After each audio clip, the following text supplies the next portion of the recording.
एक आदमी जिसके होने से दुनिया का समय चक्र हिल गया, जिसने कहा मैं 7,000 साल पुराना हूँ। पर अब एक और सच सामने आया है। उस आदमी ने एक विनाश रोका था, लेकिन अब उसे कल्कि के आने की चेतावनी देनी है। वायुपुत्रों का असली मिशन शुरू हो चुका है। ये है द हिडन हिंदू पार्ट 2 और कहानी अब और गहरी होने वाली है। नमस्ते दोस्तों, मैं हूँ एनी और आप सुन रहे हैं किताब की बात, जहाँ कहानियाँ सिर्फ बोली नहीं जाती, जी जाती हैं। आज हम फिर लेकर आए हैं एक अनोखी रहस्यों से भरी कहानी का अगला अध्याय, द हिडन हिंदू पार्ट 2। इस बेस्ट सेलिंग ट्रायोलॉजी के लेखक हैं अक्षत गुप्ता और इस कहानी के नायक हैं एक अघोरी, ओम शास्त्री, जो कहते हैं मैं कबीर भी था और कालिदास भी। पिछले भाग में हमने जाना कैसे ओम शास्त्री ने अपने 7,000 साल के राज से पूरी दुनिया को हिला दिया। लेकिन ये तो सिर्फ शुरुआत थी।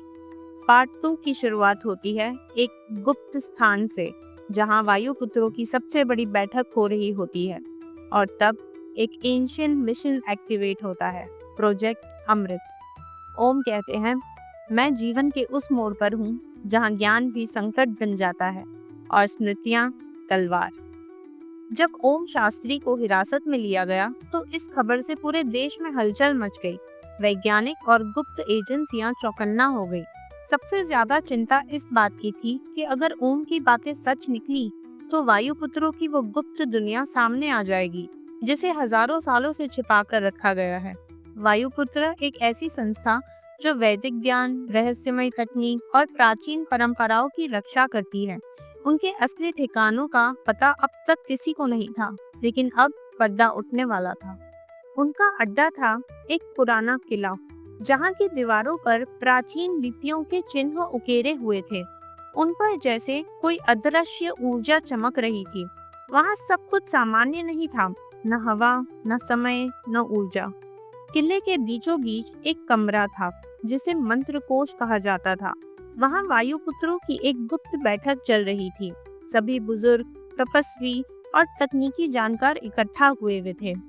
आज का विषय था प्रोजेक्ट अमृत, एक ऐसा मिशन जिसमें धरती की सतह के नीचे छिपे प्राचीन ऊर्जा स्रोत को खोजा जा रहा था।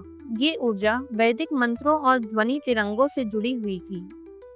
वायुपुत्रों का मानना था कि अगर इस ऊर्जा को समझ लिया गया तो न केवल रोगों का इलाज मुमकिन होगा, बल्कि अमृतत्व की दिशा में भी पहला कदम रखा जा सकता है। वहीं दूसरी तरफ ओम शास्त्री अब अपने अतीत की झलकियों में उतर चुके थे। वो ध्यान में बैठकर अपने पिछले जन्मों की स्मृतियों को देखने लगे थे। हर जन्म, हर दृश्य जैसे वो समय में यात्रा कर रहे हों। उनके मन में एक ही लक्ष्य था, सच्चाई को जानना और इंसानियत को एक चेतावनी देना। वहीं से कहानी एक नया मोड़ लेती है। ओम के सामने अब कुछ ऐसे लोग आते हैं जिन्हें दुनिया ने सिर्फ पुराणों और कथाओं में पढ़ा है। ये है चिरंजीवी, वे 7 लोग जिन्हें काल ने नहीं छुआ, जो युगों से जीवित हैं। कई घंटों के ध्यान के बाद ओम ने अपनी आंखें खोली। सामने गहरा अंधेरा था, लेकिन उस अंधेरे में भी एक ऊर्जा थी, स्थिर मगर जीवित। उसके सामने खड़ा था एक व्यक्ति, लंबे बाल, चमकती आंखें और चेहरे पर वैसा तेज जो आम इंसानों में नहीं होता। मैं जानता था तुम मुझसे मिलना चाहोगे, वह बोला। ओम चौंका नहीं, उसके चेहरे पर शांति थी। आप अश्वत्थामा हैं। उस व्यक्ति ने सिर झुकाया, जैसे समय को स्वीकार कर रहा हो। हाँ, और तुम वही हो जो युगों से खोज रहे हो सत्य को। ओम ने धीरे से कहा, मेरी स्मृतियां मुझे वापस मिल रही हैं। मैं जानना चाहता हूँ कि ये सब मेरे साथ क्यों हो रहा है। अश्वत्थामा मुस्कुराए, पर उसमें दर्द छिपा था, क्योंकि तुम अकेले नहीं हो। हम सब चिरंजीवी इस धरती की संतुलन रेखा के रक्षक हैं, और अब ये रेखा डगमगा रही है। ओम ने पूछा, क्या प्रोजेक्ट अमृत उसी संतुलन को बिगाड़ सकता है?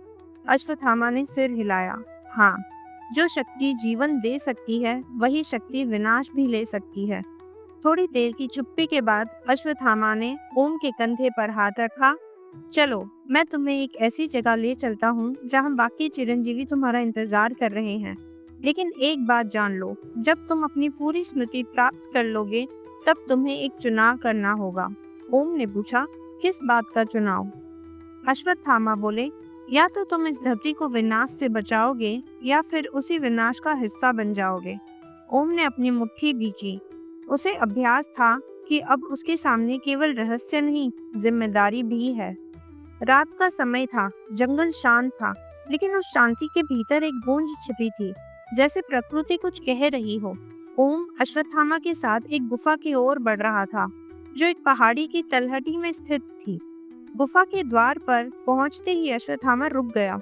उसने ओम से कहा, अब मैं आगे नहीं जाऊंगा। इस स्थान पर जो ऊर्जा है वो केवल तुम्हें ही स्वीकार करेगी। भीतर तुम्हारा सामना होगा एक ऐसे चिरंजीवी से जो सबसे अधिक शक्तिशाली और सबसे अधिक विनम्र है। ओम ने बिना किसी भय के गुफा में प्रवेश किया। भीतर गहरा अंधेरा था, लेकिन जैसे जैसे वह आगे बढ़ा, वातावरण में एक दिव्यता महसूस होने लगी।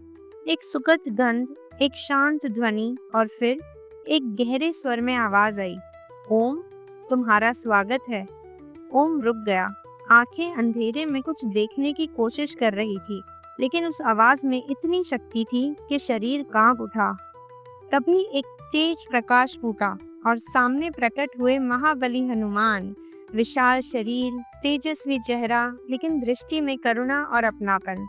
आप हनुमान जी? ओम ने आदर पूर्वक सिर झुकाया। हनुमान जी मुस्कुराए। तुम्हें देखकर प्रसन्नता हुई। तुम्हारे भीतर जो शक्ति है वह अब जागने लगी है। ओम ने धीरे से पूछा, कौन सी शक्ति और क्यों मुझे इतने रहस्यों से जोड़ा गया है? हनुमान जी ने उत्तर दिया, क्योंकि तुम्हारा जन्म केवल एक जीवन जीने के लिए नहीं हुआ, तुम्हारा जन्म एक उद्देश्य के लिए हुआ है। तुम केवल ओम नहीं हो, तुम उन 7 ऊर्जा स्रोतों में से एक हो जिन्हें इस धरती पर संतुलन बनाए रखने के लिए भेजा गया है। ओम स्तब्ध रह गया। क्या मेरा जन्म पूर्ण निर्धारित था? हाँ, हनुमान जी बोले, और अब वह समय आ गया है जब तुम्हें अपनी स्मृतियों को नहीं, अपने कर्तव्यों को पहचानना होगा। एक क्षण को गुफा में मौन छा गया। फिर हनुमान जी ने अपनी हथेली बढ़ाई, जिसमें एक प्राचीन प्रतीक चमक रहा था। यह तुम्हारी पहचान है। इसे धारण करो और अपने अगले मार्ग की ओर बढ़ो। तुम जिस प्रश्न को खोज रहे हो, उसका उत्तर तुम्हें अगले चिरंजीवी परशुराम से मिलेगा। ओम ने उस प्रतीक को हाथ में लिया और उसकी आंखों में एक नई ऊर्जा चमक उठी। गुफा से बाहर निकलते ही ओम को लगा जैसे उसके भीतर कुछ बदल चुका हो। हनुमान जी की बातें, वह दिव्य प्रतीक, सब कुछ अब उसके भीतर एक नई चेतना जगा रहे थे। अश्वत्थामा बाहर उसकी प्रतीक्षा कर रहे थे। उन्होंने मुस्कुरा कर कहा, अब तुम्हारा अगला मार्ग कठिन होगा, पर तुम तैयार हो। उन्होंने ओम को एक दिशा की ओर इशारा किया। उस पर्वत की ऊंचाई पर तुम्हें वह मिलेंगे जिससे समय भी डरता है, परशुराम। ओम ने बिना देर किए यात्रा शुरू की। रास्ता संकरा था, तेज हवाएं चल रही थी और हर कदम के साथ थकावट बढ़ रही थी, लेकिन भीतर से कोई शक्ति उसे आगे बढ़ने का साहस दे रही थी। घने जंगलों और पथरीली चढ़ाइयों को पार करते हुए जब वह चोटी पर पहुंचा, तो एक खुला मैदान नजर आया। उसके बीचों बीच एक वृद्ध पुरुष शांत मुद्रा में ध्यान में बैठे थे। उनके चारों ओर पेड़ झुके हुए थे, मानो उनकी उपस्थिति को प्रणाम कर रहे हों। उनकी आंखें बंद थी, लेकिन ओम जैसे ही उनके पास पहुंचा, उन्होंने बिना आंखें खोले कहा, तुम आ गए। तुमने आने में थोड़ा समय लगा दिया। ओम ने सिर झुकाया। आप परशुराम हैं? आंखें खुली। उनमें आग थी, लेकिन वह आग क्रोध की नहीं, चेतना की थी। हाँ, उन्होंने धीरे से कहा, मैं वही हूँ जिसे काल ने युद्ध का ज्ञान दिया, लेकिन अब मैं उसे शांति में बदल रहा हूँ। ओम चकित था। आप युद्ध के प्रतीक हैं और अब शांति की बात कर रहे हैं?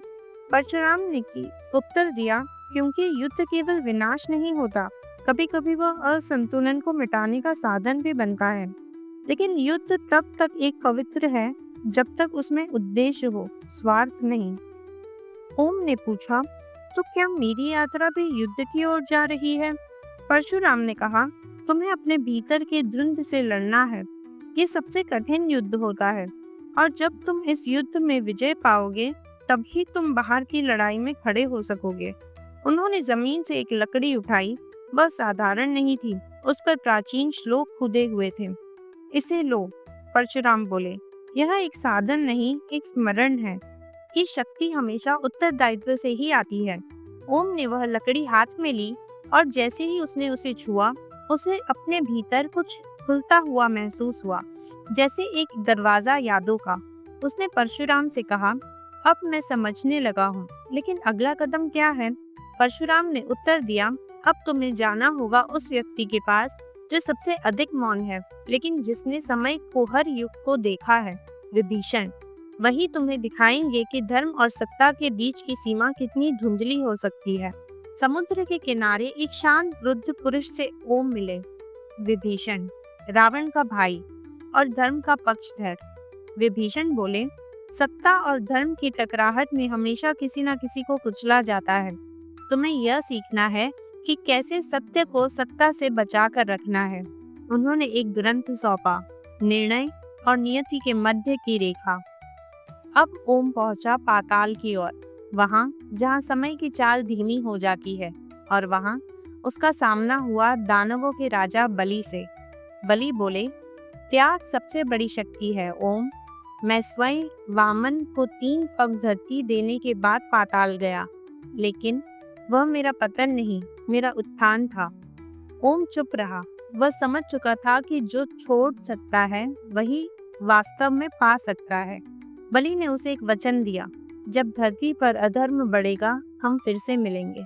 ओम की अंतिम भेंट हुई कृपाचार्य से। वह शांति में लीन थे। उन्होंने कहा, ज्ञान ही वह दीपक है जो अंधकार में रास्ता दिखाता है, लेकिन विवेक ही बताता है कि कौन सा रास्ता सही है। उन्होंने ओम को वह मंत्र दिया जिससे उसकी चेतना पूर्ण रूप से जागरूक हो सके। अब ओम तैयार था। सभी चिरंजीवियों की शिक्षाएं, शक्तियां और संदेश उसके भीतर एकजुट हो चुके थे, लेकिन अंत नहीं आया था, बल्कि ये एक नई शुरुआत थी। क्या ओम वाकई कल की आने की चेतावनी लेकर आया है? क्या वायुपुत्र उसका साथ देंगे?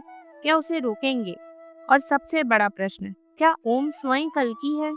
जब समय खुद चेतावनी देने लगे तो समझ लो प्रलय दूर नहीं। ओम अब लौटेगा, लेकिन इस बार वो अकेला नहीं होगा। अगर आपको ये कहानी पसंद आई हो तो कृपया इस वीडियो को लाइक करें, अपने दोस्तों के साथ शेयर करें और चैनल को सब्सक्राइब करना ना भूलें। आपकी हर प्रक्रिया हमें और बेहतर बनाने की शक्ति देती है। जल्द मिलेंगे पार्ट 3 में, कल्कि की वापसी और प्रलय की दस्तक।